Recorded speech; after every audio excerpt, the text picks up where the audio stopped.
Hi guys, tonight we are turning the clock back, not to a century ago, but all the way to the very beginning, 40,000 years ago.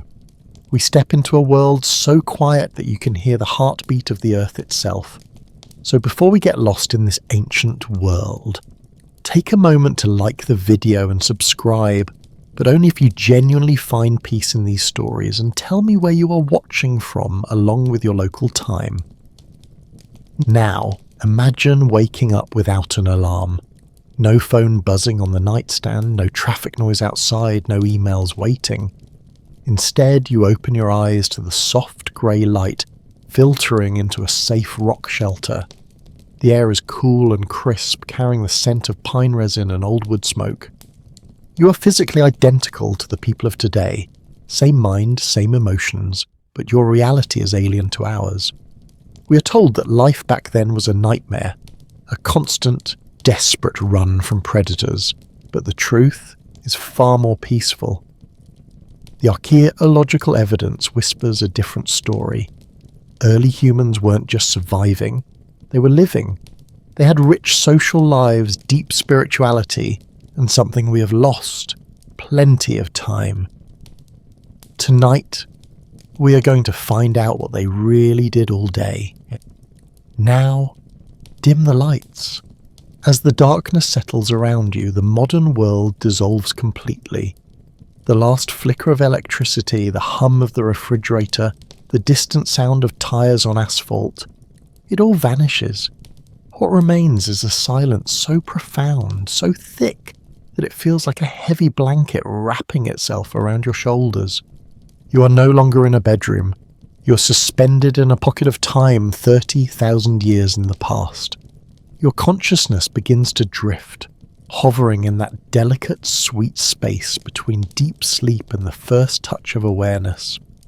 In this era, waking up is not a sudden event. It is not triggered by a jarring alarm or the anxiety of a schedule. It is a slow, liquid process like rising from the bottom of a deep, warm lake. The first thing you notice is the weight. You are cocooned beneath layers of thick, heavy furs. These are not lightweight synthetic fabrics. They are the hides of bison and bear, cured to a softness that defies imagination, yet retaining the wild, protective weight of the animal. The fur presses down on your chest, your legs, your arms, grounding you.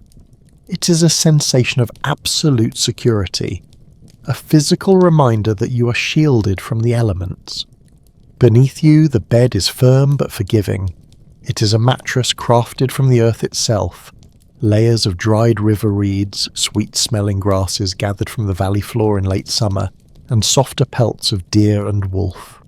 You can feel the texture of the bedding against your cheek, rough yet comforting, smelling of dried hay, cured leather, and the faint, dusty scent of the cave floor.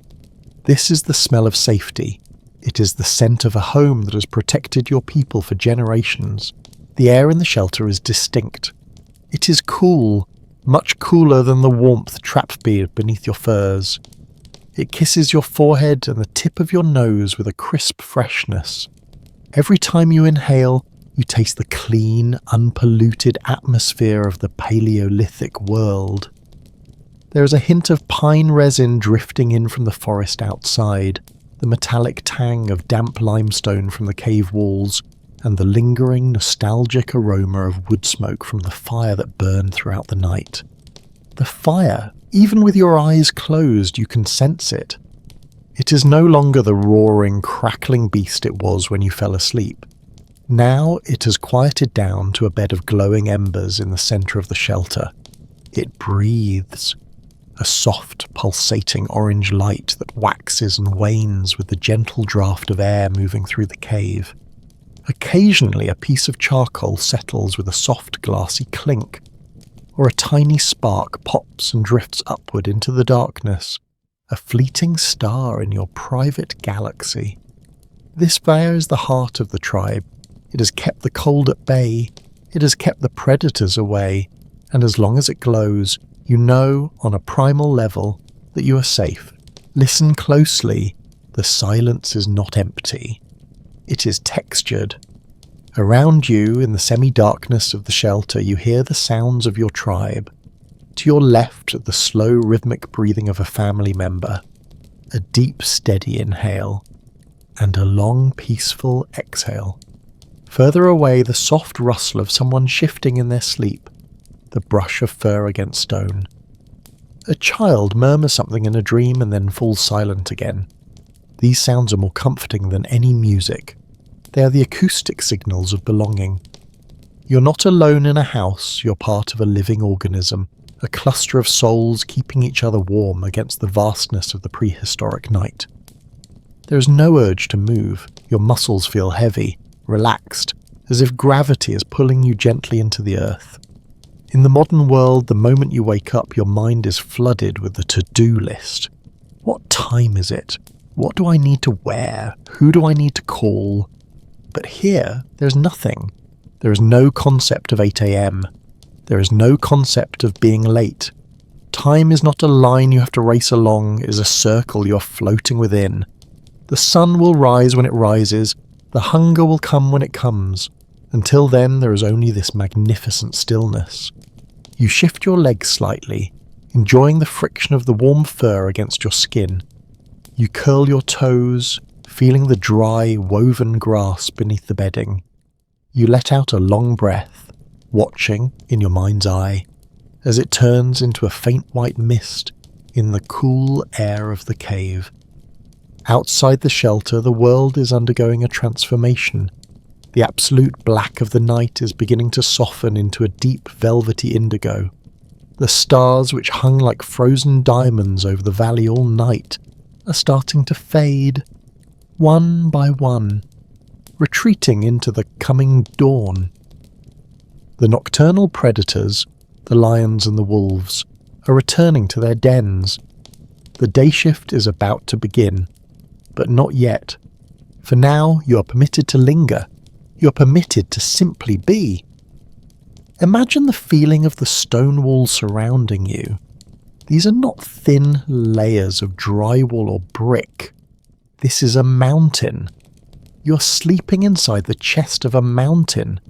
Thousands of tons of rock stand between you and the storm, between you and the wind. This permanence gives you a sense of stability that is hard to find in the shifting chaos of the future. The cave has been here for 1,000,000 years, and it will be here for 1,000,000 more. And for this brief flickering moment of a human life, it is holding you. A draught of air wanders in from the entrance. It carries the sound of the valley waking up. Far, far below, the river rushes over stones, a constant white noise hush that has been the soundtrack of your entire life. A solitary owl calls out one last time before retiring. The first bird of the morning, perhaps a lark or a thrush, gives a tentative chirp. It is a hesitant sound testing the silence. Then another answers, and another. The dawn chorus is beginning, a wave of song that will sweep across the continent as the light travels west. But you just pull the heavy bison fur up a little higher, tucking it under your chin. You close your eyes again, not to sleep, but to savour the feeling of resting without guilt. In this life, rest is not a luxury. It's not something you squeeze in between work and chores. Rest is a sacred state. It is the fuel for survival. When you rest, you do it completely. You do not worry about the hunt while you're lying in the furs. You do not worry about the winter while you're warm. You're a master of the present moment. Let your mind drift over the tools resting near the fire pit. The spear with the flint tip you spent days napping, now sharp and ready. The woven basket filled with dried berries and nuts gathered yesterday. The water skin made of leather, hanging from a wooden peg cool and full. Everything you need to survive is right here within arm's reach. There is no clutter, no excess, just the essential, beautiful tools of life. This simplicity creates a clarity in your mind, a spaciousness that feels like a relief. The embers in the fire pit shift again, glowing a little brighter as a morning breeze finds its way in. The light casts long, dancing shadows on the curved ceiling of the cave, shapes that look like running deer or swaying trees. You watch the dance of the shadows, letting your eyes unfocus. This is the awakening, not a sudden snap, but a slow, gentle emergence. You are a human being in your natural habitat, perfectly adapted to this world, perfectly at peace with the rhythm of the rising sun. You're safe, you are warm, and you have all the time in the world. For a long time you remain still, simply watching the dust motes dance in the shaft of grey light that has pierced the darkness.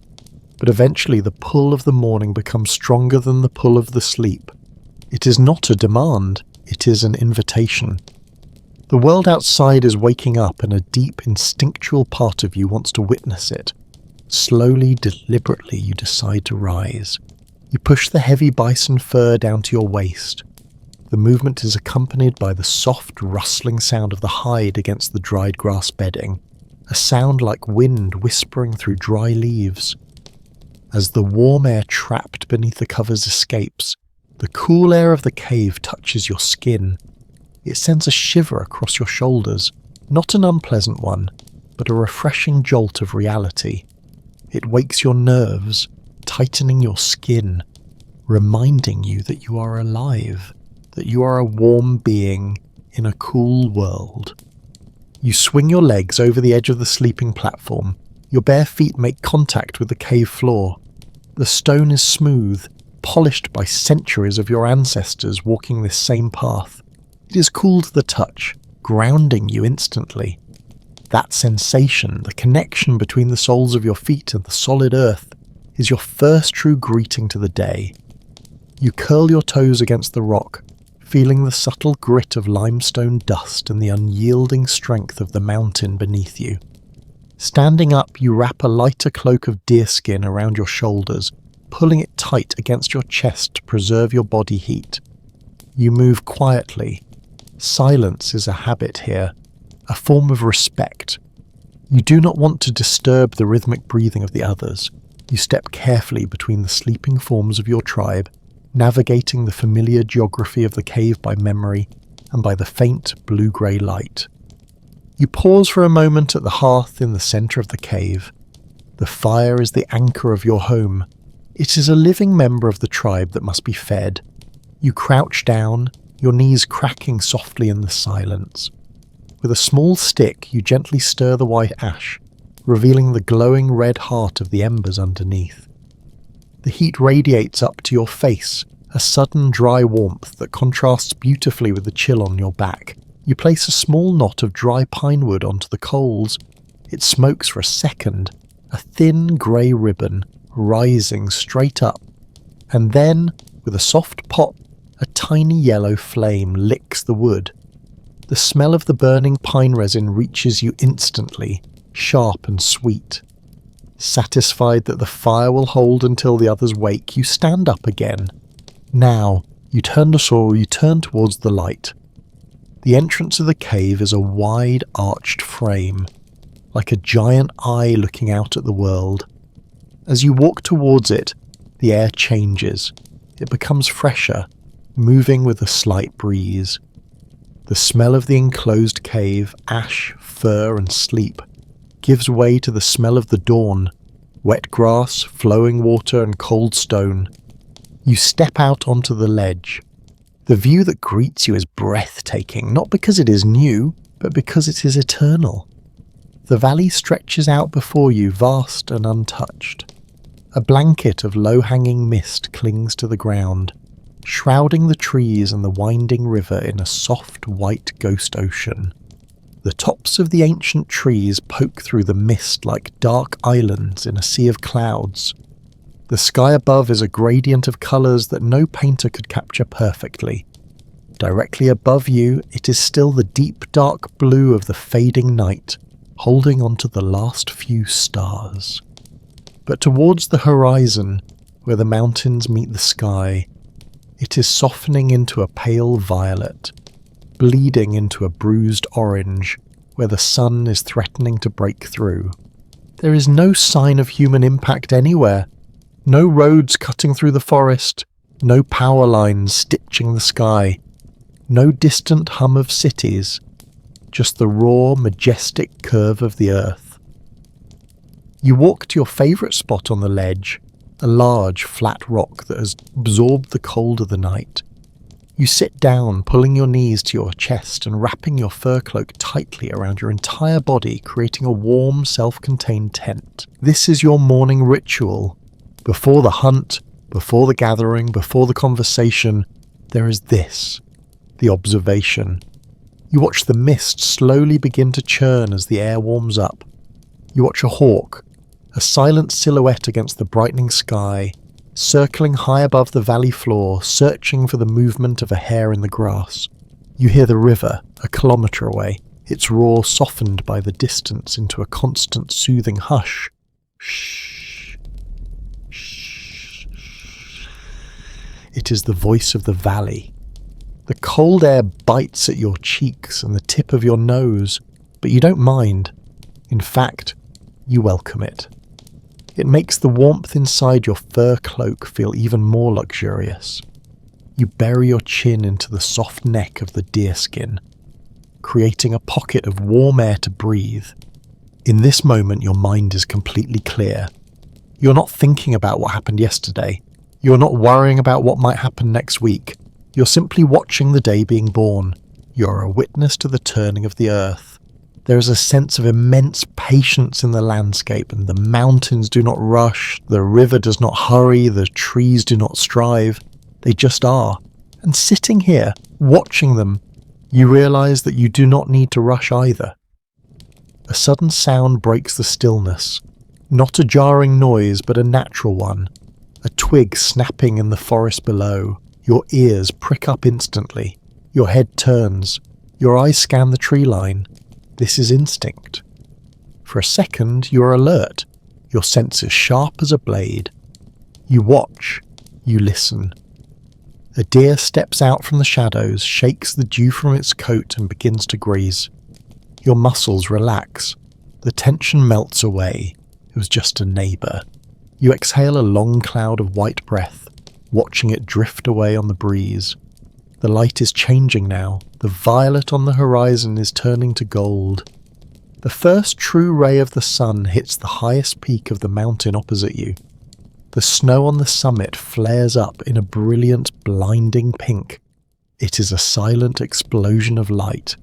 You watch the light slowly crawl down the mountain face, inch by inch, chasing the shadows away, claiming the valley for the day. You feel a sense of gratitude swelling in your chest. Not for anything specific, but just for the return of the light. For the promise that the warmth is coming back. For the safety of the night that has passed. Behind you, from the depth of the cave, you hear a sound. A soft yawn. The shuffle of footsteps. Someone else has woken up, but they do not call out to you. They do not break the silence. They know the ritual. They know that this time, this blue quiet hour between the night and the day, is sacred. You stay there for a few more minutes, soaking in the solitude. You're a tiny speck in a massive but wild world, but you do not feel insignificant. You feel connected. You're as much a part of this landscape as the rocks, the trees and the river. You belong here. Finally, the sun clears the horizon line, spilling its golden liquid light into the valley floor, burning away the mist. The day has officially begun. With the sun now firmly established above the horizon, you stand up from your rocky perch on the ledge. The cold of the morning has seeped deeper into the stones, but your fur cloak has kept your core warm. It is time to return to the heart of the home. You turn back towards the cave entrance. The transition from the bright blinding sunlight of the valley to the dim amber-lit interior of the shelter takes a moment for your eyes to adjust. As you step across the threshold, the smell of the cave welcomes you back. That familiar blend of wood smoke, cured leather and earthy warmth. It feels like stepping into a womb, a place where the harshness of the outside world cannot reach. The camp is no longer sleeping. It is stirring with a gentle fluid motion. You see the others now. They are rising from their sleeping furs. moving with the same slow deliberation that you did.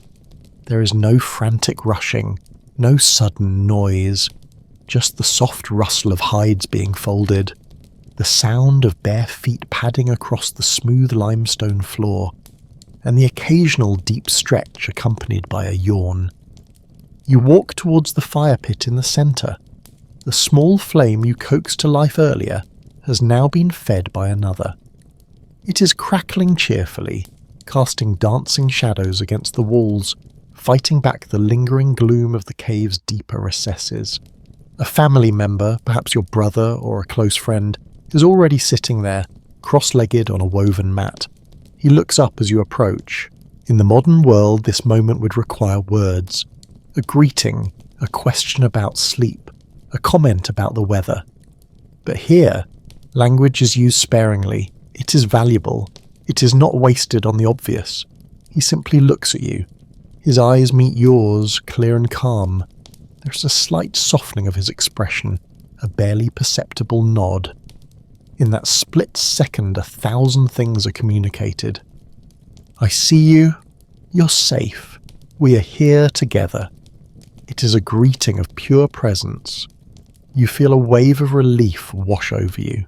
There is no social pressure here.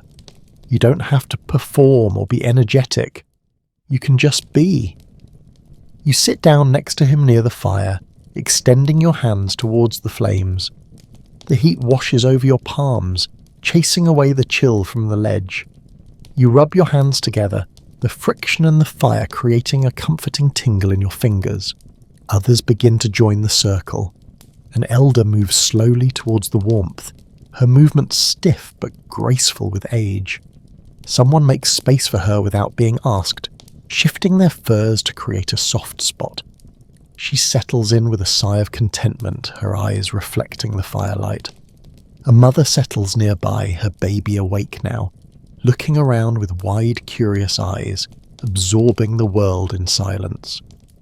This gathering is the anchor of the day. Before anyone leaves to hunt, before anyone goes to gather roots or check the fishing traps, the tribe connects here. It is a time of grounding. Food is passed around. It is simple, unrefined, and deeply nourishing. There are handfuls of dried berries gathered from the autumn harvest, their sweetness concentrated and chewy. There are roasted nuts that were cracked open the night before, rich and oily. Someone offers you a piece of dried meat, tough, smoky, and salty. You take it and eat slowly. There is no distraction while you eat. You're not reading news, you're not driving.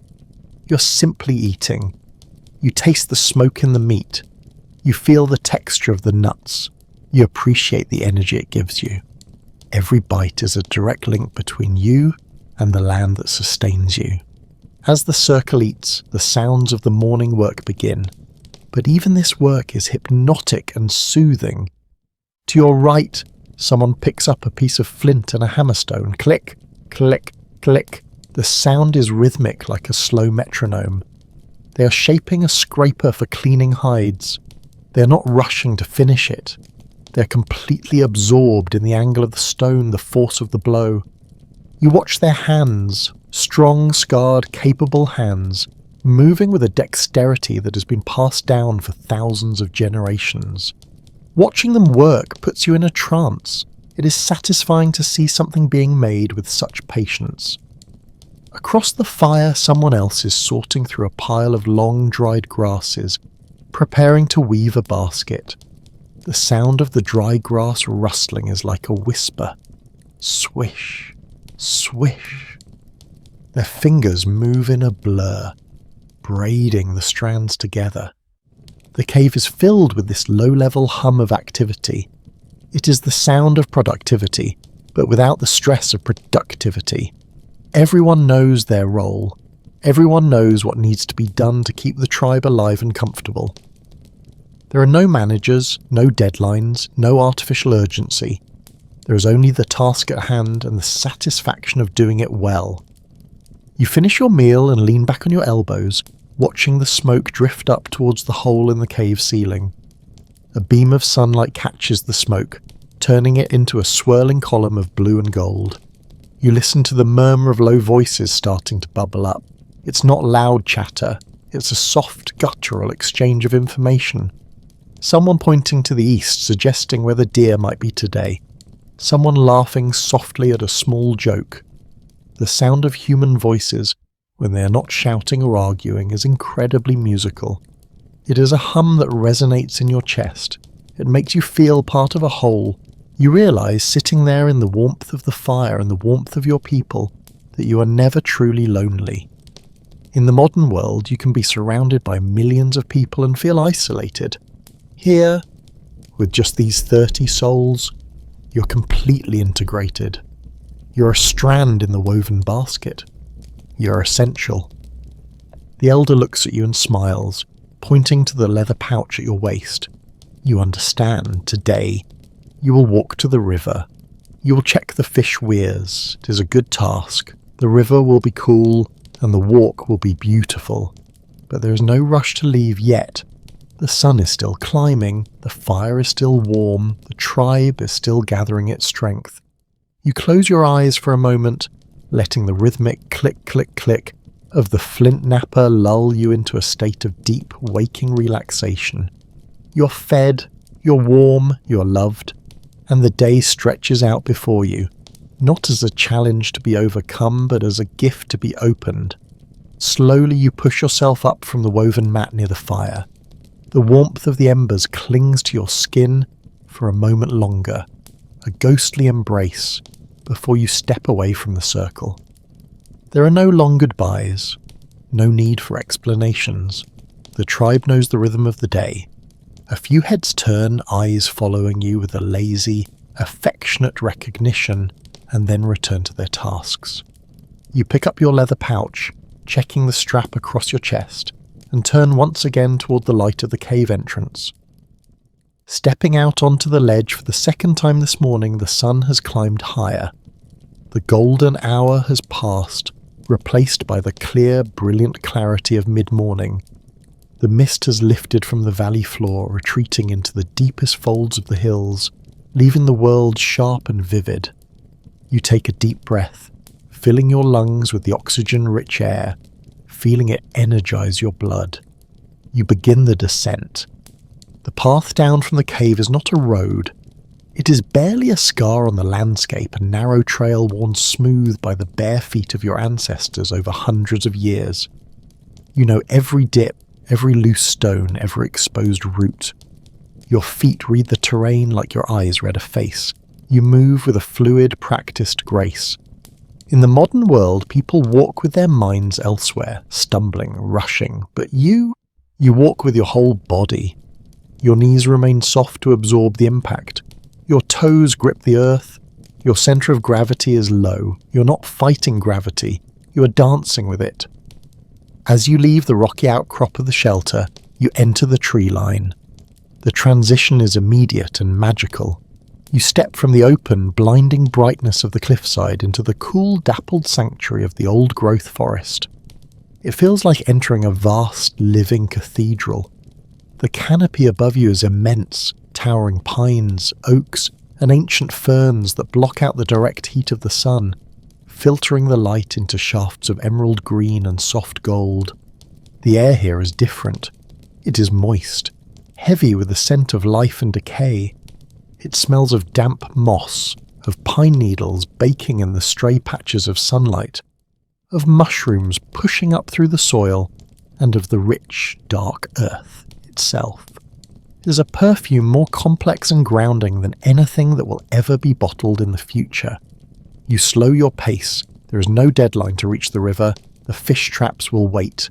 The water will flow. The walk itself is the purpose. Under your feet, the texture of the ground changes. The hard limestone gives way to the soft, springy floor of the forest. It is covered in a thick carpet of fallen pine needles and decaying leaves, creating a natural cushion. Every step is silent. Hush, hush, hush. The sound of your own movement is barely a whisper against the vast silence of the woods. You reach out a hand as you pass a massive oak tree, your palm grazing the rough, deeply furrowed bark.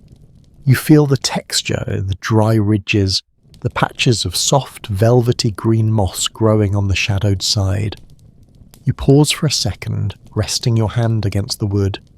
You can almost feel the slow, deep vibration of the tree's life, pulling water up from deep underground, stretching toward the sky. It is a living being, older than your grandfather, older than the oldest elder in your tribe. It stands as a silent guardian of the path. Moving deeper into the woods, the sounds of the camp fade away completely. Now, you're enveloped by the symphony of the forest. It is not quiet here, but it is peaceful. There is a constant low-level buzz of insects, a hypnotic drone that signifies the heat of the day. High above, in the canopy, the wind sighs through the branches, a sound like the ocean waves rolling in and out. It is the breath of the forest. A squirrel chatters from a high branch, scolding you for passing through its territory, then darts away, a flash of red fur against the green. You smile. You're not an intruder here. You're just another animal moving through the woods. You belong to this ecosystem just as much as the squirrel, just as much as the oak tree. You come to a small clearing where a large tree has fallen years ago, opening a hole in the canopy. A pool of bright, warm sunlight floods the forest floor here. Dust motes dance in the beam of light, swirling in complex, chaotic patterns that mesmerize you. You stop and stand in the center of the light, closing your eyes, letting the sun warm your face. You feel the heat penetrating your eyelids, turning your vision a warm, glowing red. You stand there for a full minute, like a lizard basking on a rock, recharging your energy. This simple act, standing in the sun, is a form of medicine. It calms your nervous system. It tells your body that all is well. Continuing on, the path dips downward, becoming steeper. You navigate a section of exposed roots that snake across the trail like the veins of the earth. You step over them carefully, your balance perfect. You notice the small things. In the modern world, people ignore the small things, their eyes fixed on screens or distant goals. But your eyes are trained to see everything. You notice a cluster of small white flowers blooming in the shadow of a fern. You notice the way a spider web catches the light, a perfect geometric spiral of silver thread strung between two bushes. You notice the tracks of a deer in the soft mud, fresh, sharp edges, meaning it passed here only moments ago. You're reading the news of the forest. As you walk, your mind settles into a rhythmic trance. Left foot, right foot, breath in, breath out. The repetitive motion of walking is the oldest form of meditation. Your thoughts stop jumping around. The worries about the future, the memories of the past, they all dissolve. There is only the sensation of the earth against your feet, the smell of the pine and the play of light and shadow. You're fully embodied. You're fully present. This is the ancestral calm we speak of. It is not about doing nothing. It is about doing one thing at a time with your entire being. When you walk, you just walk. Ahead of you, the sound of the forest begins to change. Underlying the rustle of the wind and the buzz of the insects, a new sound emerges. A low, steady rumble, a liquid rushing sound. The river. The sound grows louder with every step, pulling you towards it like a magnet.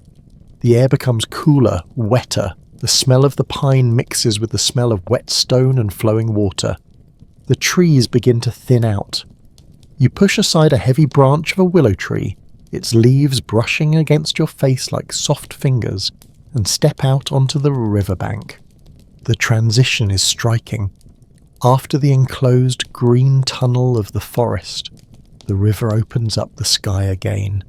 The water is wide, rushing over smooth grey stones, clear as glass, reflecting the blue sky and the white clouds above. The sound is all-encompassing now, a roar of white noise that drowns out everything else. It is a sound that cleanses the mind.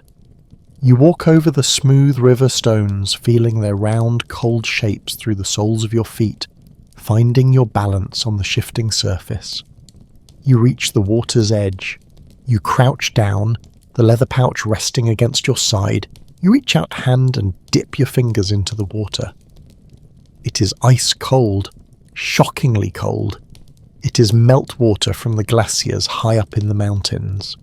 The coldness travels up your arm, waking you up, sharpening your senses even further. You cup your hands and bring the water to your lips. You drink.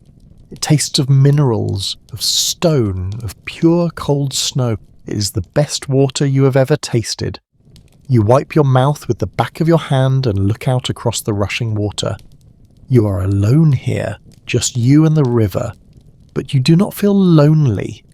You feel an immense sense of peace. The river has been flowing like this long before you were born, and it will flow long after you are gone. Sitting here, by the edge of the water, you surrender to that flow. You're exactly where you are meant to be. You remain crouched by the water's edge for a long time, simply breathing. The roar of the river is a heavy physical presence. It seems to vibrate inside your chest, pushing out any lingering thoughts until your mind is as clear as the water itself. It is time to begin the work, but even the word work feels wrong here. In your time, there is no separation between living and working. Checking the traps is not a chore you must endure to get to the weekend. It is simply the next step in the dance of survival, a movement as natural as a deer bending its neck to graze. You slowly stand up. You untie the leather straps of your heavy fur boots. You pull them off, setting them carefully on a dry, sun-warmed boulder, safe from the spray. Then you roll up the soft leggings of your deerskin trousers to your knees. The air feels cool against your bare calves. It is a stark contrast to the warmth of the sun on your back. You step into the river. Gasp. The sensation is immediate, electric. The water is freezing, a liquid shock that travels instantly from your feet to your spine. It takes your breath away for a second, forcing you into the present moment with absolute clarity. You cannot think about the past or the future when you are standing in glacial meltwater. You can only think about now. You plant your feet firmly. The riverbed is a mosaic of smooth, round stones. Grey, blue and speckled granite polished by eons of friction. They are slippery, coated in a fine, invisible layer of algae. You have to find your balance. You shift your weight, testing a stone, feeling it wobble, then finding a stable gap between two larger rocks. You lock your knees. You become part of the riverbed. The current pushes against your shins. It is a relentless, heavy pressure. It curls around your legs, creating tiny eddies and swirls of white foam on the downstream side. You look down. The water is so clear that it acts like a magnifying glass. You can see tiny grains of gold and quartz sparkling in the sand at the bottom. You can see the shadow of your own legs, wavering and dancing on the river floor as the surface ripples. Slowly, you begin to wade out towards the center of the stream. You move like a heron, lifting one leg high, placing it down gently, testing the footing, then shifting your weight. Splash, pause, splash, pause. You're not fighting the river, you are negotiating with it. Ahead of you, submerged in the deeper channel, lies the weir. It is a beautiful piece of engineering, ancient and effective. A fence of woven willow branches staked into the riverbed in a V-shape, guiding the fish into a narrow basket trap. You and your brother built it 3 moons ago. You remember the day well, the smell of the fresh green willow bark, the feeling of the sun on your shoulders as you twisted the branches together. It is not just a trap, it is an extension of your own hands, working for you, even while you sleep. You reach the trap. The water is up to your knees now, swirling energetically. You lean forward, peering into the woven basket. The sunlight refracts through the turbulent water, creating a net of dancing golden linus on the bottom of the trap. The first chamber is empty. just a few sodden leaves and a drifting twig caught in the mesh. You feel no disappointment. In this life you're accustomed to the rhythm of nature. Sometimes the river gives, sometimes it withholds. There is no quota to meet. There is no manager to explain the empty trap to. You simply accept it. You reach down, your hand breaking the surface. The cold water wraps around your forearm like a tight, icy glove. You clear away the debris, tossing the wet leaves back into the current, watching them spin away downstream. You check the lashings of the trap. The willow is still strong, flexible, holding against the force of the water. It is good. You move to the second trap a few meters further out. The current is stronger here. You have to lean into it. You look into the basket. And there, a flash of silver. A movement. A shimmer. Your heart beats a little faster. Not with stress, but with a quiet, primal satisfaction. Inside the woven chamber, a large trout is swimming against the flow, trapped by the clever geometry of the willow. It is a beautiful creature. Scales reflect the sunlight like polished metal. Its dark spots stand out against the silver flank. You do not feel anger, and you do not feel greed. You feel respect. This creature has lived its life in this cold, pure water, and now it will become life for you and your tribe. It is a transfer of energy. You reach into the pouch at your waist and pull out a small net made of knotted hemp fibers. You move slowly. Sudden movements startle the fish. You're a shadow falling over the water. You dip the net in, guiding the fish, and with a smooth, practiced scoop, you lift it from the water. The fish thrashes for a moment. Water droplets fly into the air like diamonds catching the sun. You work quickly and humanely. You do what needs to be done. It is over in seconds. You place the catch into your leather pouch. You stand there for a moment in the middle of the river, the weight of the pouch against your hip. A profound sense of gratitude washes over you. This is the only paycheck you need. This single fish means your family will eat tonight. The connection between effort and reward is direct, unbreakable. You didn't stare at a screen for 8 hours to earn abstract numbers to buy food packaged in plastic. You stood in the river, you used your skill, and the river provided. The simplicity of this transaction brings a deep peace to your soul. You check the remaining traps. One more fish, a smaller one, and a few more empty baskets. It is a good haul. It is enough. You do not take more than you need. There is no deep freezer to fill. There is only today. Turning back toward the shore, the walk is easier. The current pushes you gently from behind, assisting you. You wade back to the shallows, the water dropping from your knees to your ankles until you are stepping onto the dry, warm stones of the bank. You sit down on the boulder next to your boots. You do not rush to put them back on. Instead, you stretch your legs out, letting the sun dry your skin. You watch the water glistening on your calves, evaporating slowly. The sun feels incredibly intense after the freezing water. It feels like a warm, heavy blanket being wrapped around your legs. You close your eyes and tilt your head back, listening to the roar of the river. This is your break room. This is your office view. You take a moment to inspect your hands. They are red from the cold water, clean and raw. There are calluses on your palms from the spear shaft, from the flint tools, from the firewood. They are capable hands. They are the hands of a maker, a provider. In the modern world, hands are often soft, touching only smooth plastic and glass. But your hands touch the textures of the earth, stone, wood, water, fur, bone. You feel a quiet pride in them. A dragonfly shimmering with iridescent blue and green hovers near your knee for a moment. Its wings buzz with a tiny electric sound. It lands on a warm stone perfectly still. You watch it. You have time to watch it. You're not thinking about the next meeting. You're not checking a notification. You're just sharing a moment with a dragonfly by a river. in the year 30,000 BC. After a long while, when your skin is dry and warm, you slowly pull your fur boots back on. You tie the leather straps, feeling the secure, snug fit. You pick up the pouch, feeling its satisfying weight. You stand up and look at the river one last time. You offer a silent thought of thanks to the water. It is a living spirit, a friend that feeds you. Then you turn back toward the tree line.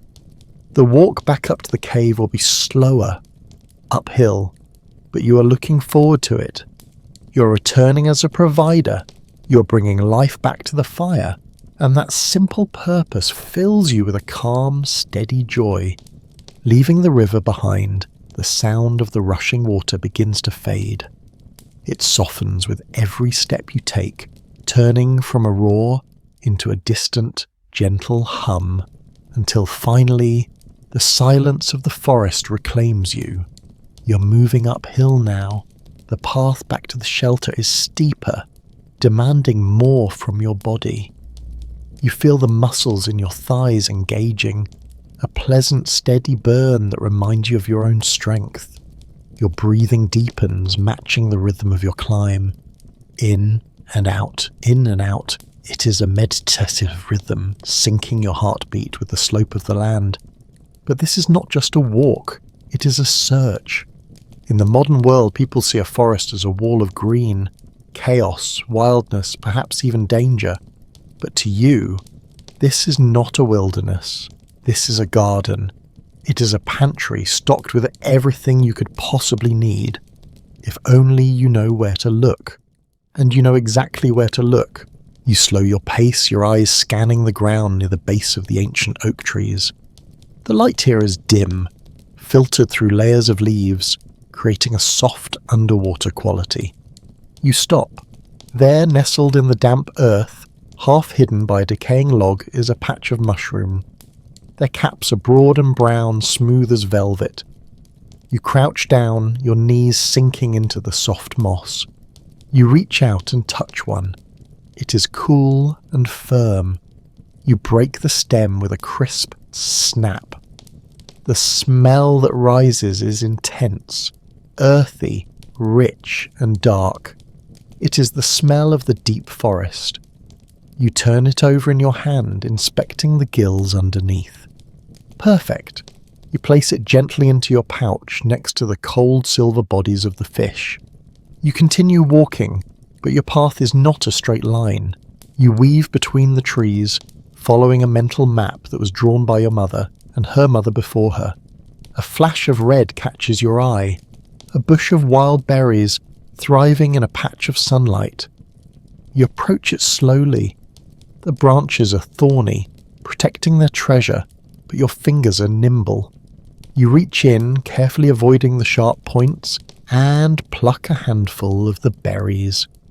They are small, much smaller than the fruit of the future, but their flavour is explosive. You pop one into your mouth. It is tart, sharp and sweet all at once, making your mouth water instantly. The juice stains your fingertips a deep crimson. You eat a few more, savouring the burst of energy, and then harvest the rest for the tribe. This act of gathering feels different from the hunt. The river was intense, cold and quick. This is slow. It is gentle. It requires patience and a soft focus. You're not taking life. You're accepting gifts that the plants are offering. A breeze stirs the canopy above. Leaves flutter down around you, drifting in slow motion like golden flakes. You pause to watch one land on your shoulder. You brush it off with a smile. Further along the path, the scent of the air changes. It becomes sharper, minty and medicinal. You have reached the patch of wild sage. The grey-green leaves are fuzzy and soft. You snap off a few sprigs, crushing a leaf between your thumb and forefinger. The oil is released instantly, a powerful aroma that clears your sinuses and sharpens your mind. This will be used for the fire tonight. It will flavour the meat, and the smoke will cleanse the cave, keeping the insects away. You tuck the herbs into your belt, carrying the scent with you like a perfume. You realise as you walk that you are never truly hungry here. The forest provides snacks at every turn. A root here, a nut there, a leaf to chew on for thirst. The fear of scarcity, which will haunt the humans of the future, is not a constant shadow for you. As long as you respect the seasons, the land takes care of you. Your pouch is heavier now. Fish, mushrooms, berries, herbs. A complete meal gathered in the sun span of a morning walk. The terrain begins to level out. Through the trees, you catch a glimpse of the grey limestone cliff face. You're getting close to home. The smell of wood smoke reaches you before you see the fire. It is a welcoming scent, triggering a feeling of comfort in your belly. It means safety. It means rest. You step out of the tree line back onto the rocky path leading up to the cave. The sun is high now, bathing the entrance in warm, bright light. The contrast makes you squint for a moment. You look up. Someone is standing on the ledge looking out. They see you. They raise a hand in greeting, a slow, open wave. You raise your hand back. No words are shouted. The gesture is enough. I have returned. I have brought food. Your legs feel heavy, but it's a good heaviness. It is the feeling of a body that has been used for its intended purpose. You climb the last few steps to the ledge, your breath coming a little faster now, not from exhaustion, but from anticipation. Crossing the threshold back into the shelter, the coolness of the cave wraps around you once again. The fire is larger now, ready for cooking. The circle of warmth is waiting. You walk to the centre of the room and gently lower the heavy leather pouch to the ground. You untie the strings. You reveal the treasures of the forest to your people. There are smiles. There are nods of approval. You sit down on your furs, leaning back against the cool stone wall, stretching your legs out. You close your eyes for a moment, letting the residual image of the green forest fade from your mind. The morning work is done. The hunt is over. The gathering is complete. Now begins the time of rest. The meal is finally finished, and the deep satisfaction of a full belly begins to settle heavy and warm, deep within your core, radiating a sweet lethargy that spreads slowly to your limbs, like thick honey moving through water. The fire, which roared with such hunger earlier in the morning, has now burned down to a soft, glowing bed of coals, pulsating gently in the dim light like a sleeping heart. The intense activity of the hunt, the cold shock of the river, and the sharp focus of the gathering have all washed away, leaving behind only this profound stillness. You feel the weight of your own body anchoring you to the earth, and for the first time today, there is absolutely nothing that demands your attention, nothing that needs your hands, nothing that needs your mind except the overwhelming gravitational pull of rest. You lift your gaze to look towards the cave entrance to where the world outside is undergoing its own transformation. The sun has reached its absolute peak, a blazing white orb hanging suspended in the centre of the sky, baking the valley floor with a relentless heat. It has silenced the birds, sent the deer into the deep shade of the trees, and turned the air into a shimmering wall of warmth. The world has paused, holding its breath under the weight of the midday sun, and so, in perfect harmony with the land, must you pause as well in your time. There is no concept of fighting against the natural rhythms. There is no caffeine to trick your tired body. When the sun is high and the stomach is full, the body demands rest, and you listen to it.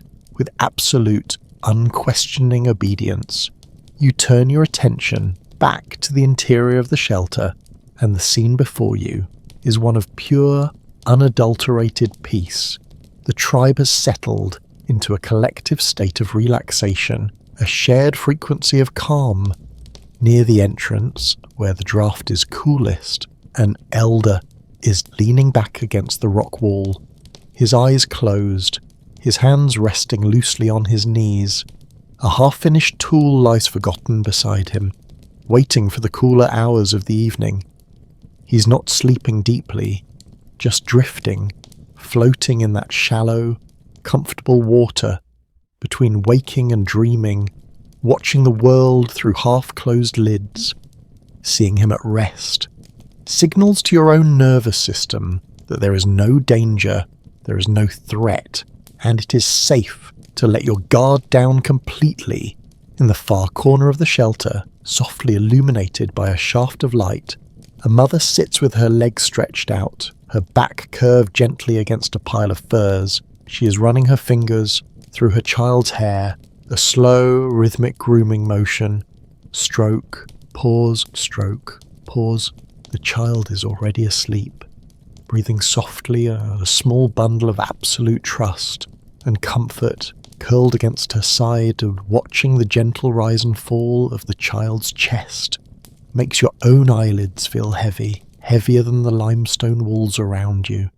You feel a yawn starting deep in your chest, expanding your ribs and releasing in a long, shuddering sigh that expels the last remnants of tension from your shoulders. The cave feels smaller now, cozier, a protective shell designed for this exact moment. There is no guilt here, none of the anxiety that will plague the humans of the future. In the world to come, people will invent a cruel word called lazy. They will feel shame for resting. They will feel anxious if they are not constantly producing, they're constantly moving, they're constantly earning. But you do not know this word. You do not know this shame. To you, rest is not a waste of time. It is a vital part of the cycle. As important as the hunt itself, it is when your muscles repair the micro tears of the climb. It is when your mind sorts through the memories of the day, storing the map of the forest. It is when you store the energy that you will need for the next sunrise. You accept this rest as a gift you have earned. You decide to surrender to the gravity that is pulling at you. You move slowly, lazily towards your sleeping spot. The familiar depression in the dried grass, lined with the softest deer hides, calls to you like a magnet. You lower yourself down, feeling your joints crack softly, releasing the tension of the climb. You stretch your legs out, pointing your toes, then relaxing them completely, letting your feet fall open to the sides. You let your arms fall, palms facing up, open to the cool air and the sensation of lying down, horizontal, after a morning of being vertical and active, is exquisite. It is a relief that runs deep into your bones, asking them to soften, asking them to melt into the support beneath you. You feel the support of the earth, rising up to meet your weight, solid, unmoving, eternal. You are lying on the floor of a mountain, held by thousands of tons of rock. Beneath the furs, you can feel the subtle texture of the woven reed mat and the deeper, cooler presence of the stone floor. It grounds you, connecting you electrically to the planet. You let go of the muscles in your neck, allowing your head to sink deeper into the bundled fur pillow. You let go of the muscles in your jaw, parting your lips slightly. You unclench your hands, feeling the blood flow freely to your fingertips. You become soft. You become heavy. You become part of the bedding itself. The cave is quiet, but it is not silent. It is filled with the drowsy, hypnotic texture of the afternoon, the buzzing of a solitary fly, circling lazily in a beam of sunlight. Bzzz. It is not annoying. It is the sound of heat, the sound of stillness, the soft, rhythmic rasp of someone snoring gently in the back of the cave, a sound that tells you you are not alone. The occasional pop of a settling log in the fire pit, shifting as it turns to ash. These sounds weave together, creating a thick, blanket of white noise that wraps around your mind, muting your thoughts, dampening your senses, pulling you further and further away from the waking world. You fix your eyes on a single point, high up on the cave ceiling, a small, jagged crack in the limestone, where a spider has spun a delicate web. You watch the web tremble slightly in the draught, catching the dim light.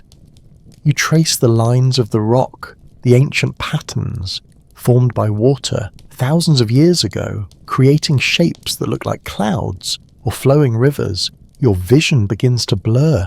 The edges of the rock seem to soften, drifting further away, becoming abstract shapes, dancing in the gloom.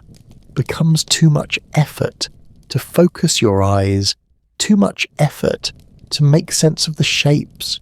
You are ready to let the visual world fade away. Your breathing shifts, changing gears from the shallow breath of activity to the deep, oceanic breath of sleep. It moves from your chest down to your belly, deep, slow, effortless. You are breathing in time with the tribe, breathing in time with the cave itself.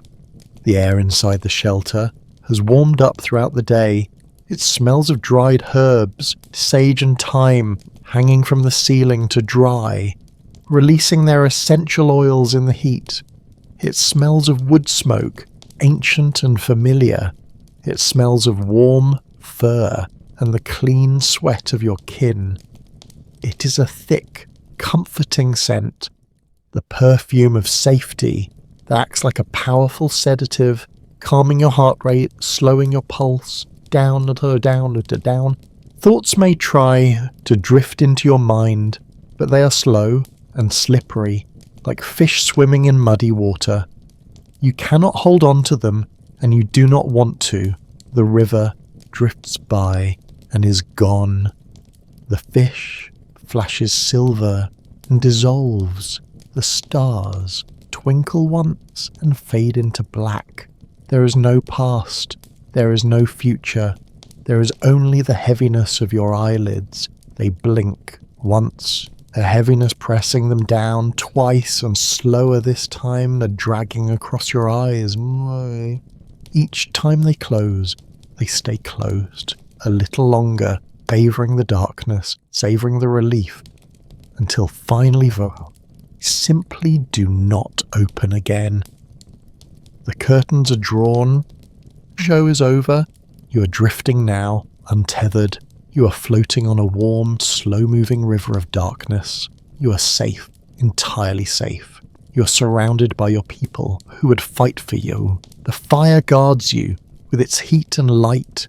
The mountain holds you in its stone embrace. There is nothing to do. There is nowhere to go. The world outside can wait. The sun will move across the sky. The shadows will lengthen across the valley. The day will turn to golden evening, and you will miss none of it.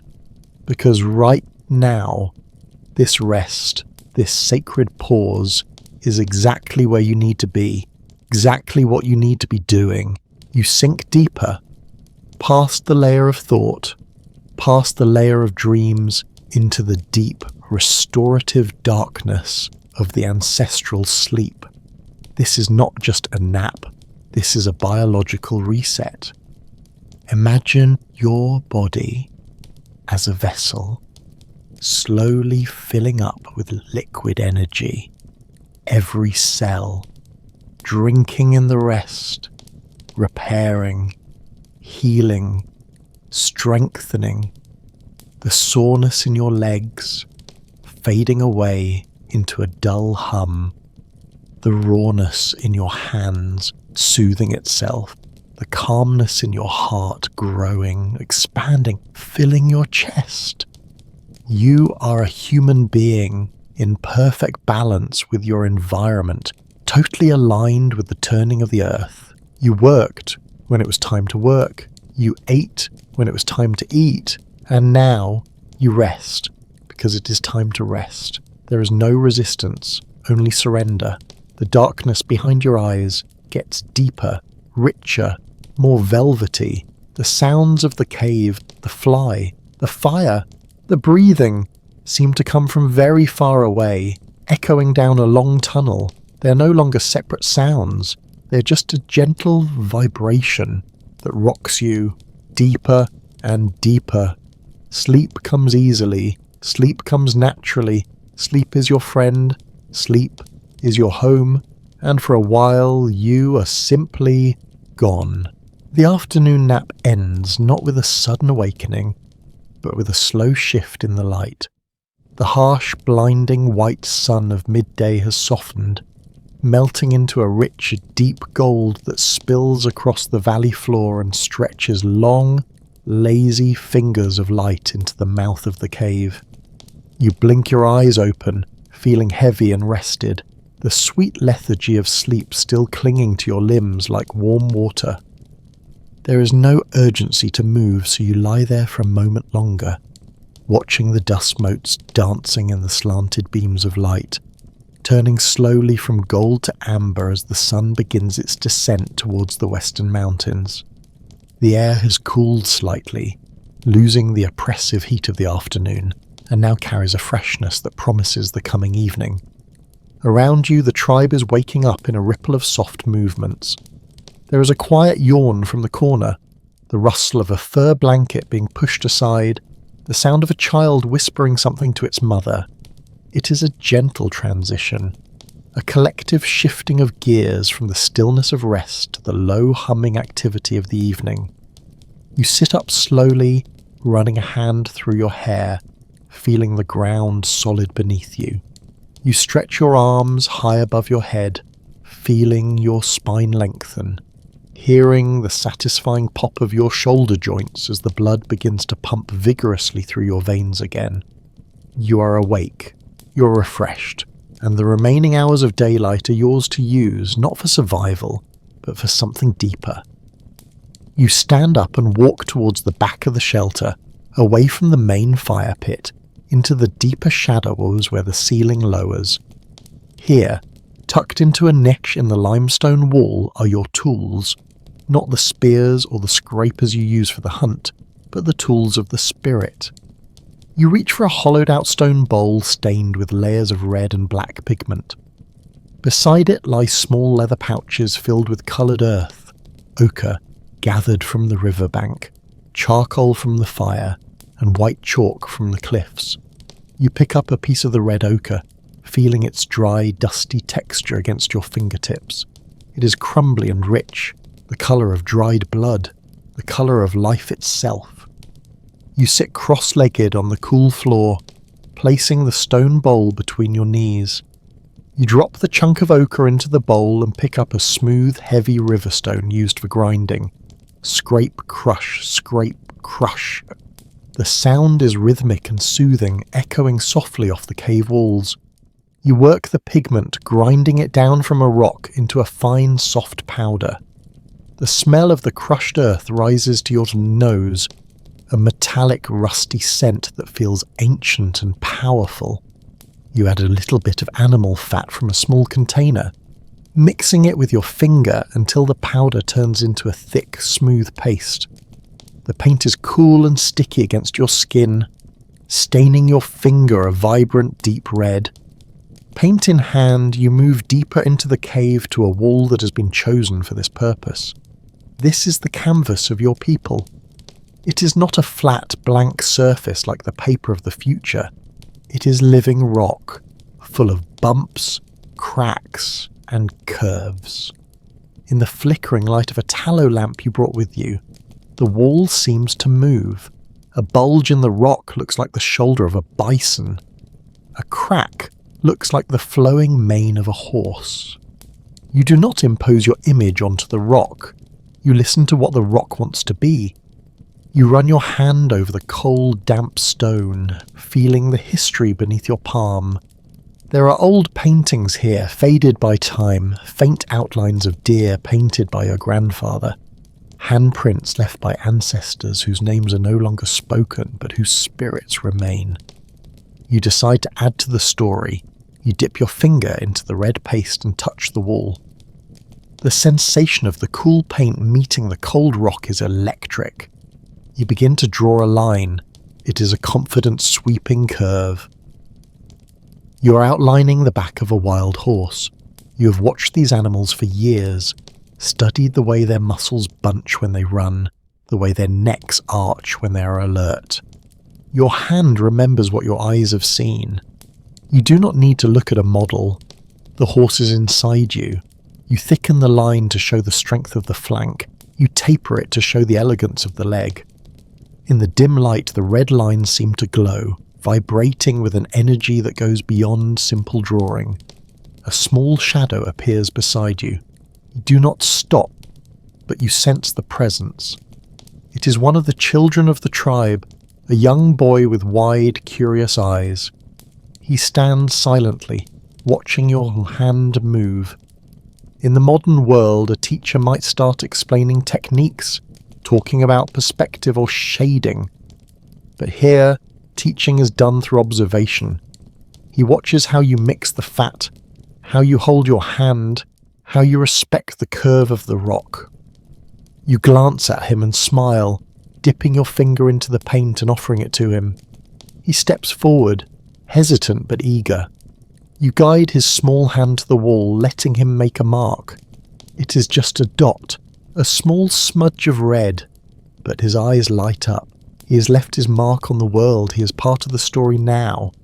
You turn your attention back to the work, deciding to leave a signature. Not a name, for written language does not exist, but something far more personal.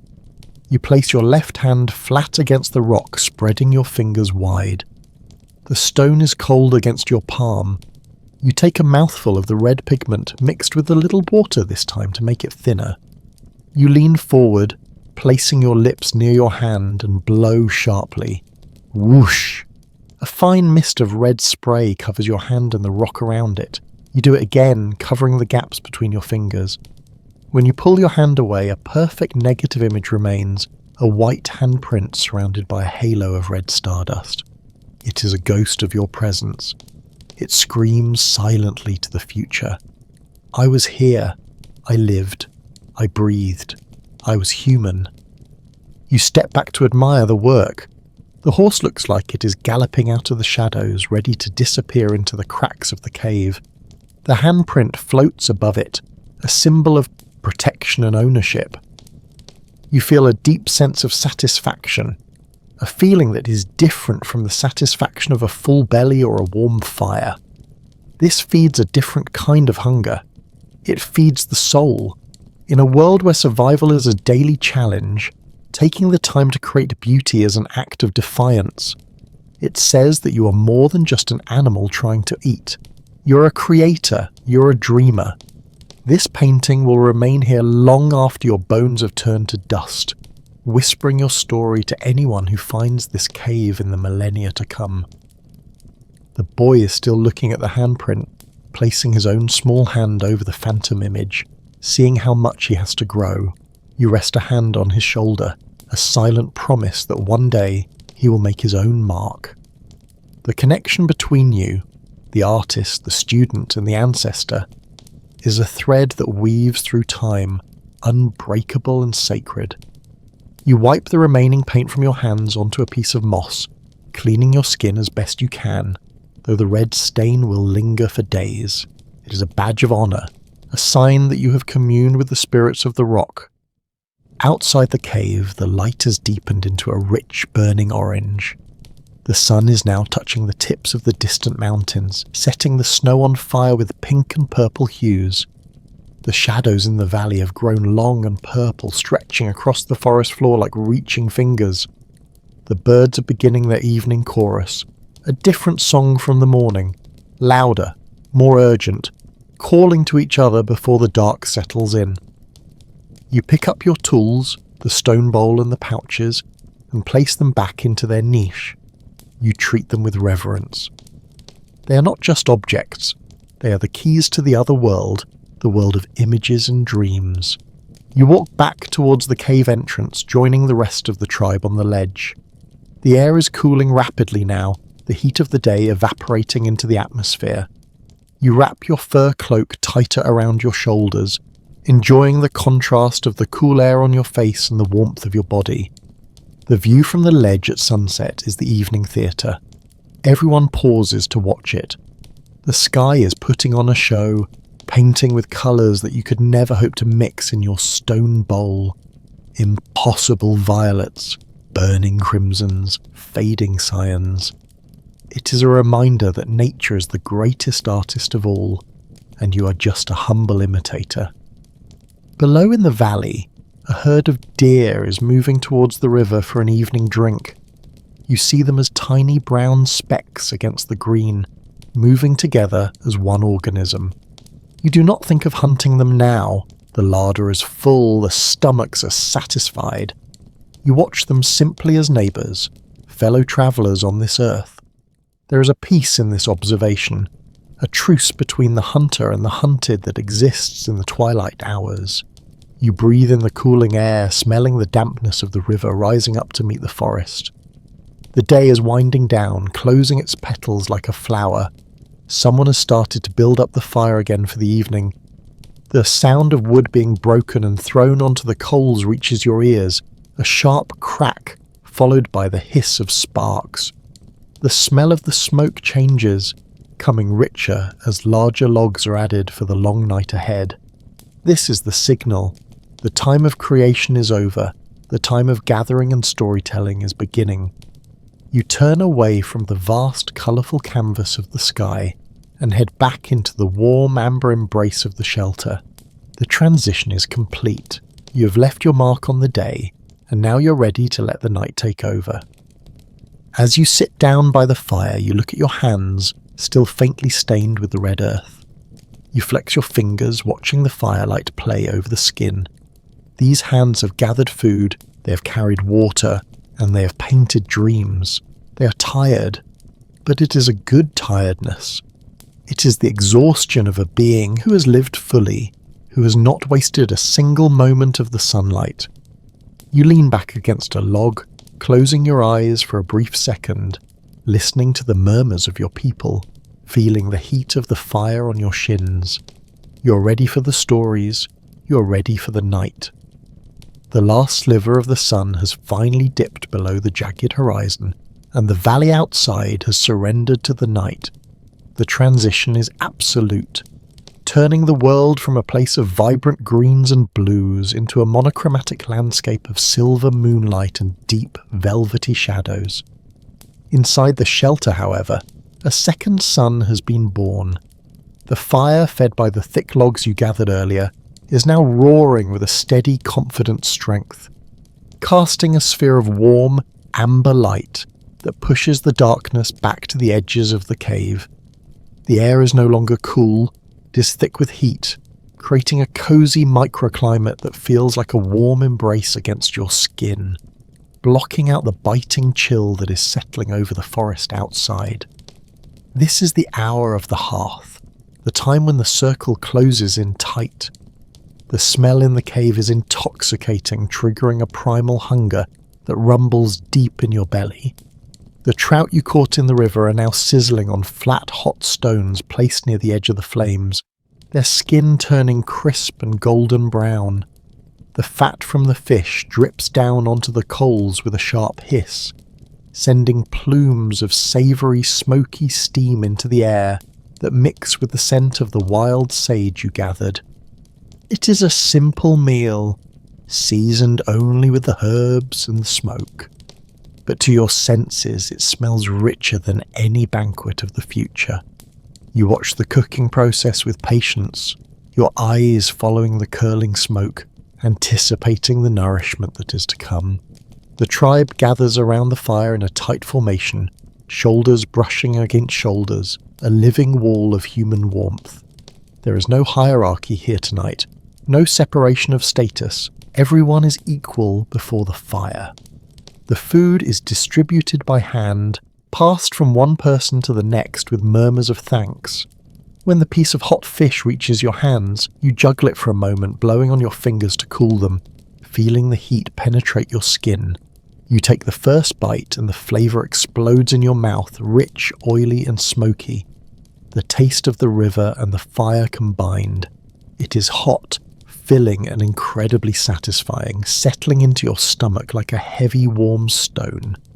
Eating is a quiet affair at first, a serious business of refueling the body after a long day of activity. The only sounds are the crackling of the wood, the chewing of the meal, and the occasional sigh of contentment.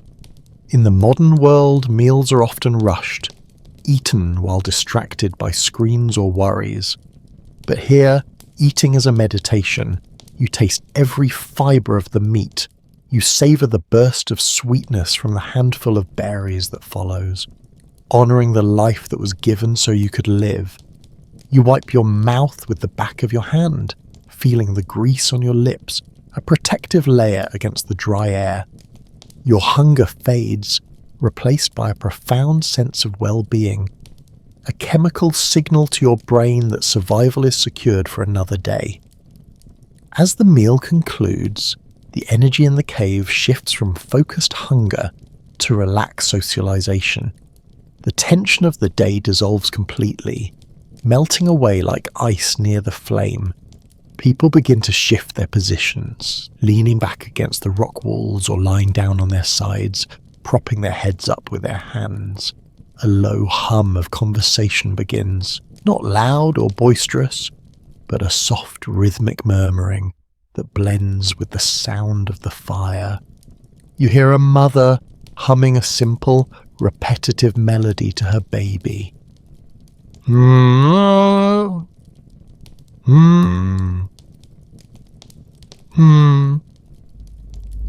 A tune as old as humanity itself.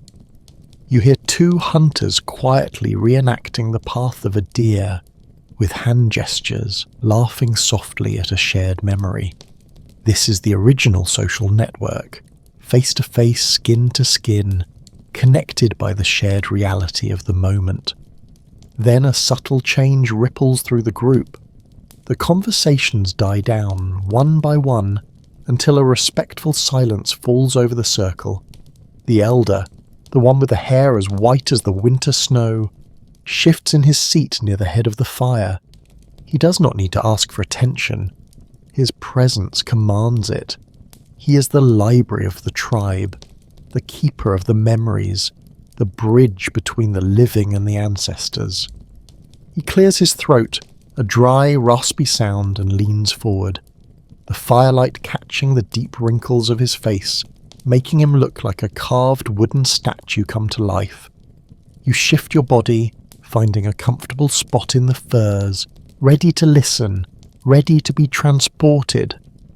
His voice begins low, little more than a whisper that forces you to lean in to hear. He speaks not of the hunt or the weather, but of the time before. He tells the story of the great bear that lives in the stars, the one who chases the sun across the sky every day. His hands move as he speaks, casting long animated shadows on the cave wall behind him, turning the rock into a theatre of silhouettes. "Look there," he whispers, pointing a gnarled finger towards the ceiling, and for a moment you can almost see the spirit bear moving in the smoke. His voice has a rhythm to it, a cadence that rises and falls like the waves of the river, hypnotic and soothing, drawing you into a trance state. You watch the faces of the children across the fire. Their eyes are wider, reflecting the dancing flames, their mouths slightly open in wonder. They are learning who they are. They are learning that they come from a long line of survivors, heroes who fought the cold and the dark. The story makes the world feel smaller, more understandable. The scary noises of the forest outside seem less threatening when woven into a story, becoming just characters in the elder's tale. You feel a surge of affection for this old man, realizing that his words are the glue that holds the tribe together, binding you all in a shared dream. The fire pops loudly, sending a shower of sparks spiraling up towards the smoke hole, briefly illuminating the upper recesses of the cave. You watch a single spark drift higher and higher, until it turns into a grey piece of ash and vanishes into the night. Your eyes feel heavy again, the heavy meal and the warm fire working together to pull you down into drowsiness. The elder's voice starts to blur slightly, the words losing their sharp edges, becoming a comforting stream of sound. "And so the moon returned," he says, his voice dropping an octave, vibrating in the floorboards of your chest. You're no longer actively listening, you are bathing in the sound. You gaze into the heart of the fire, finding shapes in the glowing coals. A castle, a face, a mountain range. The fire is mesmerizing, constantly changing yet always the same. It is the television of the Stone Age. Infinite entertainment that never repeats itself. Your breathing slows down, matching the slow pulse of the embers. You feel safe here. Safer than you ever felt in the cities of the future with their locked doors and alarms. Here, you are guarded by the flames, guarded by the presence of your kin, guarded by the stories that tell you, we have survived before, we will survive again. The story comes to an end, not with a dramatic climax, but with a gentle fading away, leaving a silence that feels thick and sacred. No one claps, no one speaks immediately. To break the silence would be to break the spell. The elder leans back, closing his eyes, his job done for the night. Slowly, very slowly, the tribe begins to settle down for the final sleep. There is a rustling of furs, the soft thud of bodies finding their sleeping hollows. Someone throws a final massive log onto the fire, banking it with ash so it will burn slowly throughout the long night, a steady guardian while you sleep. You crawl back to your own sleeping place and the one you left this morning. It feels like a lifetime ago that you woke up. You have walked through the forest, you have stood in the freezing river, you have gathered from the earth, and you have painted your soul on the wall. Your body is tired, a good, honest tiredness that aches in a pleasant way. You pull the heavy bison fur up to your chin, burying your face in the soft hair, smelling the lingering scent of the wood smoke. The ground is hard beneath you, but it feels supportive, like a strong hand holding you up. The cave is darker now, the fire dampened down to a dull red glow. The shadows have reclaimed the corners. The breathing of the tribe becomes audible again, a chorus of deep rhythmic inhalations and exhalations. You join this rhythm, letting go of the last tension in your jaw. You think about the handprint you left on the wall, a red ghost in the dark. You think about the fish swimming in the river. You think about the sun waiting below the horizon. But these thoughts are fleeting, drifting away like smoke, unable to hold your attention. Outside, the wind picks up slightly, howling softly around the edges of the cliff face. Whoa, whoa. It is a lonely sound, a cold sound, but it cannot reach you. You're insulated by thick stone and warm fur. The contrast makes you feel even warmer. Let the wind blow, let the snow come. You are here, you're home. The darkness behind your eyelids grows deeper, richer, expanding into an infinite black ocean. You're ready to let go, you're ready to return to the source. So as you drift off, the last thing you hear is the faint crackle of the fire and the steady heartbeat of the earth beneath you. The day is done, the cycle is complete. You've lived a good day, and now you will sleep a good sleep, deep, dreamless, and eternal. The last murmur of conversation has faded away into the shadows, swallowed by the vast and ancient silence of the cave. The elder is asleep now, his breathing deep and raspy, a rhythmic sound that anchors the tribe in the present moment. The fire has burned down to its lowest point, a bed of deep red coals that pulse faintly in the darkness, like the heartbeat of a sleeping mountain. There is no more light to see by, only a soft amber glow that barely outlines the curves of the limestone ceiling. You are lying on your back, wrapped tightly in the bison furs, staring up into the comfortable gloom. The visual world is disappearing, dissolving into soft shapes and muted colours, and as it fades, your other senses begin to amplify, tuning into the subtle frequency of the night. You turn your attention inward, away from the cave walls and down into the landscape of your own body. You feel the weight of the day settling into your muscles, not as pain, but as a heavy, sweet reminder of life lived fully. You bring your awareness to your feet, those capable, strong feet that carried you down the rocky path this morning. You remember the cold shock of the river water against your skin, the smooth texture of the river stones beneath your soles. Now they are dry and warm, tucked deep inside the fur bedding. You wiggle your toes slightly, just once, and then let them fall completely still. You imagine the warmth of the embers travelling down to your feet, wrapping them in a soft blanket of heat, turning the muscles to water. Your attention drifts slowly up your legs, past the ankles and into the calves. These are the muscles that pushed you back up the hill, carrying the weight of the water and the food. They have worked hard for you today, contracting and releasing with every step of the climb.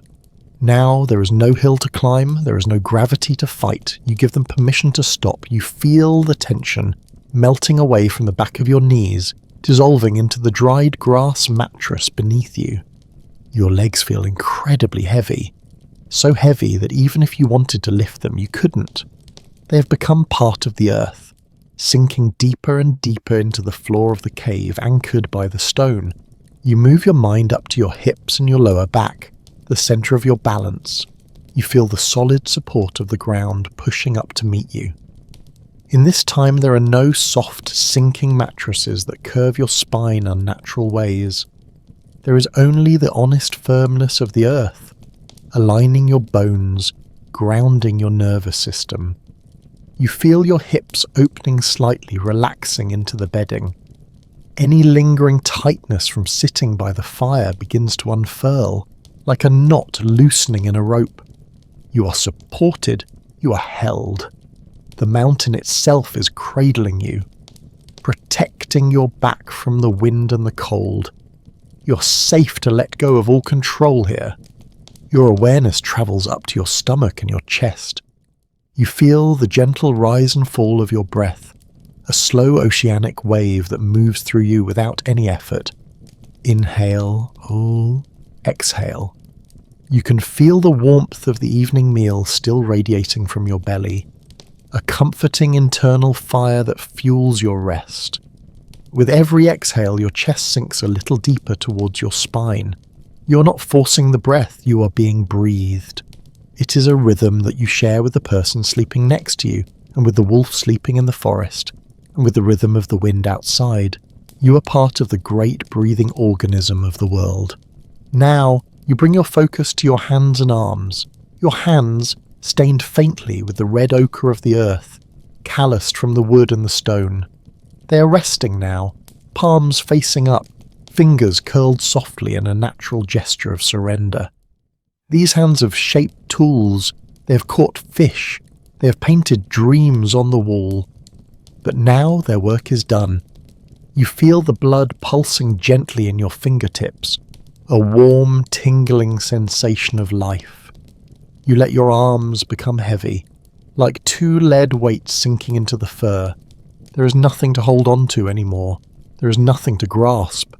You open your hands to the emptiness, releasing the day, releasing the tools, releasing the need to do anything at all. You travel up to your shoulders and your neck, the place where you carry the weight of the sky. You feel the muscles there, the ones that brace against the cold wind, the ones that carry the heavy furs, beginning to soften. It feels as if a warm hand is gently massaging the back of your neck, smoothing out the tension, encouraging the muscles to lengthen. Your head feels heavy, rolling slightly to the side to find the perfect groove in your pillow of hides. You surrender the weight of your skull to the earth. You do not need to hold your head up anymore. You do not need to be alert. The centuries of the night, the fire and the tribe are watching for you. You can lay your burden down. Finally, you bring your awareness to your face and you soften the skin of your forehead, erasing the lines of concentration from the hunt, and you relax the tiny muscles around your eyes, allowing them to sink back into their sockets. You unclench your jaw, letting your teeth part slightly, releasing any words that were left unspoken. You relax your tongue, letting it rest on the floor of your mouth. Your face becomes a smooth mask of peace, expressionless and calm. If someone were to look at you now, in the dying light of the fire, they would see a face of total serenity, a human being who is completely at peace with their place in the universe. The boundary between your body and the bedding begins to blur. You can no longer tell where your skin ends and the soft fur begins. You are melting into the environment. The heat of the fire is your heat. The stillness of the rock is your stillness. You are expanding, drifting out into the darkness of the cave. You feel a sense of immense spaciousness opening up inside you. The cave is not a small enclosed space. It is a vast, safe womb that stretches out to infinity. You are floating in this space, weightless and free, suspended in the amber gloom of the Stone Age night. Listen to the sound of the wind outside. Whoosh, whoosh. It has picked up strength, howling across the valley floor, shaking the tops of the pine trees.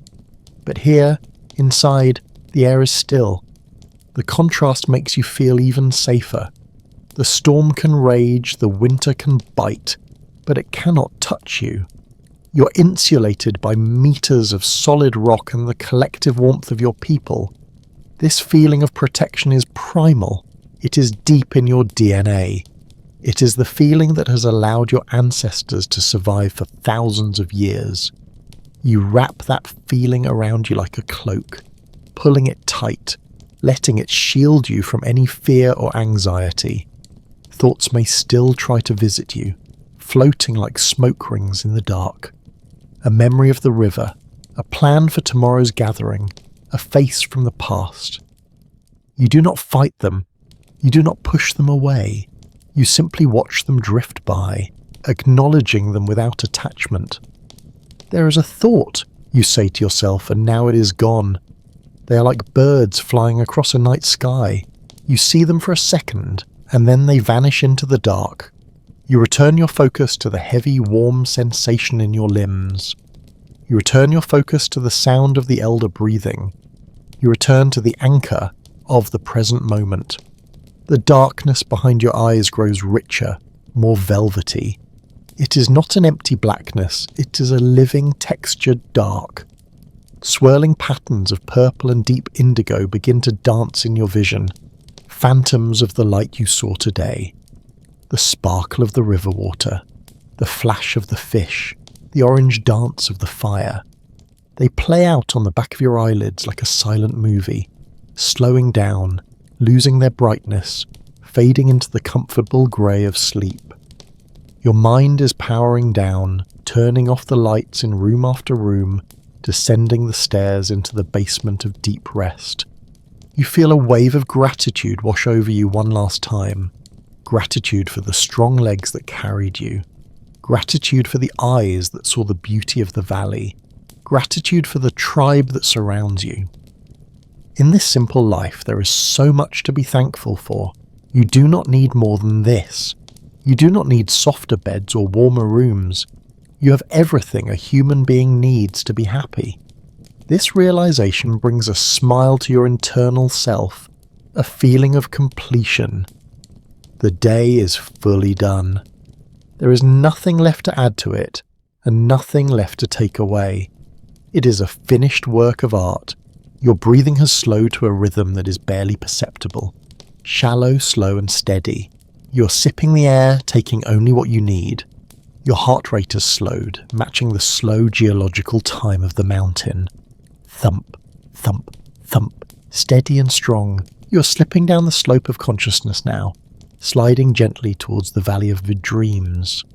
The sounds of the cave are becoming distant echoes, coming from a world that you are leaving behind. The snoring, the wind, the fire, They are all merging into a single soothing vibration that rocks you to sleep. You're no longer a hunter. You're no longer a gatherer. You're no longer a painter or a storyteller. You're simply a consciousness floating in the dark. You're returning to the source, to the great silence from which we all came. You're safe, you are warm, you are loved. The stone holds you, the fire guards you, the night welcomes you, and as the last ember fades in the hearth, you let go of the final thread of wakefulness, falling, drifting, sinking into the deep healing peace of the ancestral sleep. The world of names and shapes has finally dissolved. The concepts of hunter and gatherer have faded away, leaving only a pure, vibrating silence. You are no longer separate from the cave. You have become the cave. The heavy furs covering you are no longer just bedding. They are the soil of the earth, warm and textured. The stone floor beneath you is no longer hard rock. It is the strong, unshakable hand of the mountain, holding you in its palm. You are floating in a space that has no walls, a sanctuary of shadow where time does not exist. The only reality left is the rhythm, the slow, eternal rhythm of the night. In the centre of the shelter, the fire has completed its journey. It is no longer a dancing flame that demands attention. It has settled into a deep, slumbering state, a bed of garnet-red coals buried under a blanket of grey ash. It does not crackle anymore. It does not pop. It simply breathes. A faint, pulsing heat radiates from the centre, travelling through the cool air, touching your cheek like a phantom kiss. It is a presence that says, "I am still here. I am watching. You can let go." This heat is the oldest memory of your species, a promise of safety that transcends language. The sounds of the tribe have merged into a single, organic instrument. The individual breaths of the sleepers, the deep sighs, the soft murmurs, have synchronized into a collective wave. In and out. Rise and fall. It sounds like the ocean tide, washing gently against a distant shore. You are a drop in this ocean. You're breathing with them, your chest rising in perfect harmony with the group. There is no loneliness here. In the dream time, the boundaries between souls disappear. You are connected by an invisible thread to every heart beating in this shelter, a web of life that keeps the cold at bay. Outside, the wind continues its song, but it has lost its bite. It is no longer a threat. It is a lullaby. You hear it sweeping through the pine needles, a soft rushing sound like water flowing over silk. It circles the mouth of the cave, but it cannot enter. The threshold is sealed by the warmth.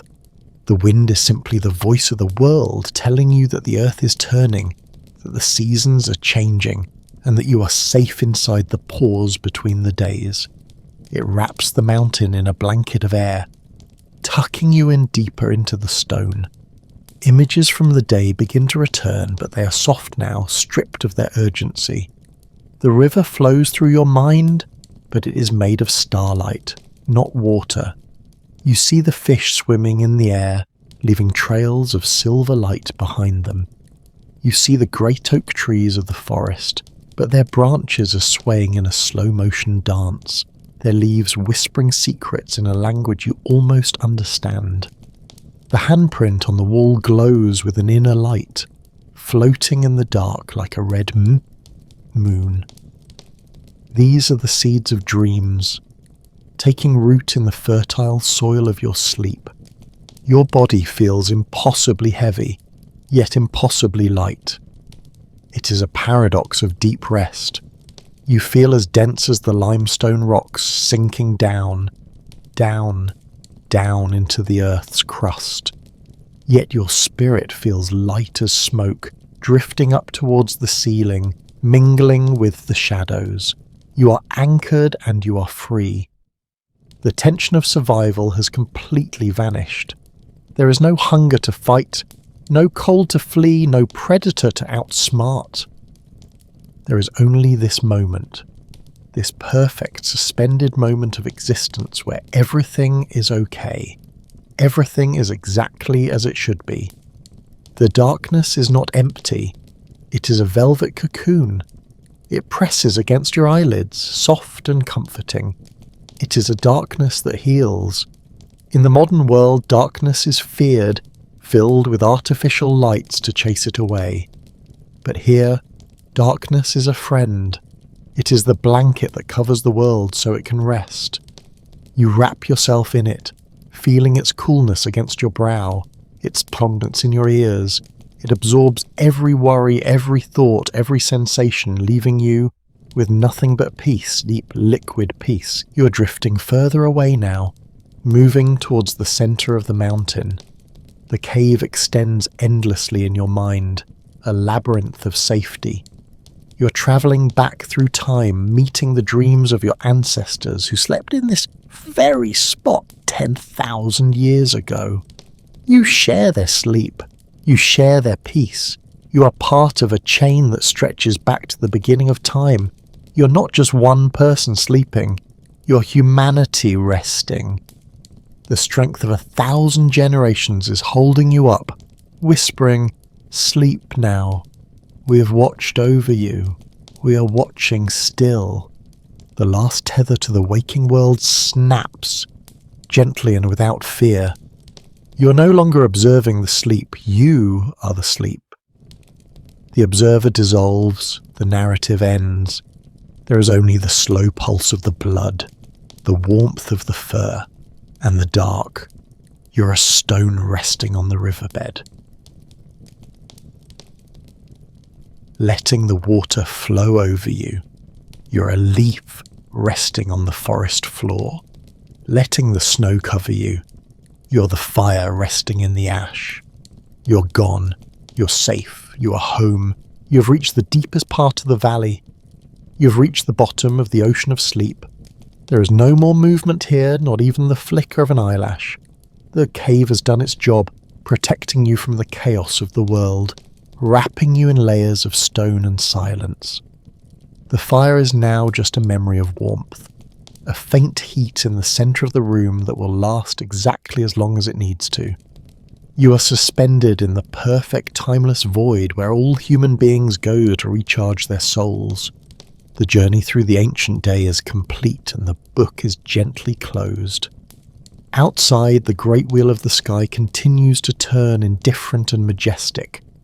The constellations are marching slowly towards the west, making way for the morning that is still hours away.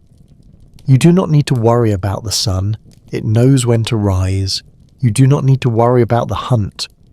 The forest will provide. For these few precious hours you are released from all responsibilities.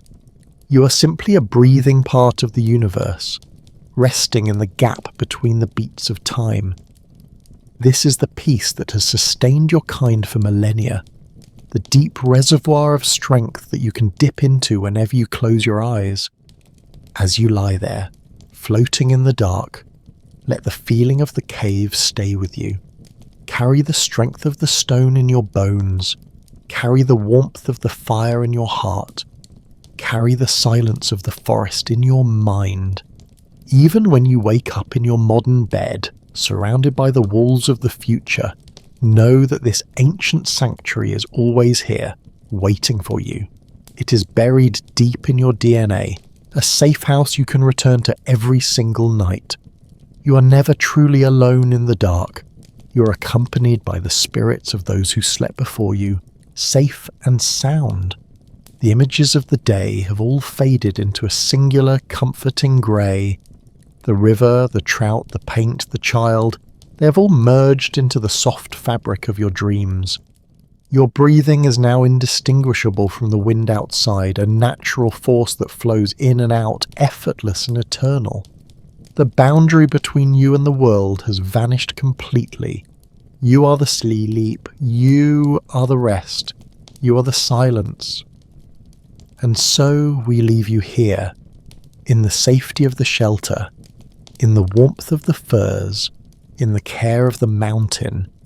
May your sleep be as deep as the cave, may your dreams be as clear as the river, and may you wake up with the strength of the ancestors in your veins. The fire watches over you, the night holds you, the silence protects you. Good night.